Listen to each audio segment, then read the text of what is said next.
తులసీదాస్ కవి పరిచయం. తులసీదాస్ భక్తి కాలానికి చెందినటువంటి ప్రసిద్ధ కవి.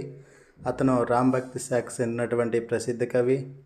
అతని యొక్క జన్మ అనేది ఉత్తరప్రదేశ్లో రాజాపూర్ అనే గ్రామంలో జన్మించారు 1497. అలాగే అతని యొక్క తండ్రి పేరు ఆత్మారాం దుబే, అలాగే తల్లి పేరు తులసి. అలాగే ఇతను మూల నక్షత్రంలో జన్మించాడు కాబట్టి వాళ్ళ తల్లిదండ్రులు ఆ నక్షత్రం మంచిది కాదనేసి ఒక చెరువు దగ్గర విడిచిపెట్టడం అనేది జరుగుతుందన్నమాట. ముహియా అనేటి ఒక దాసి ఇతన్ని తీసుకొని వెళ్ళి పెంచి పోషించడం అనేది జరుగుతుంది. అలాగే తులసీదాస్ యొక్క గురువు ఎవరంటే నరహరి దాస్.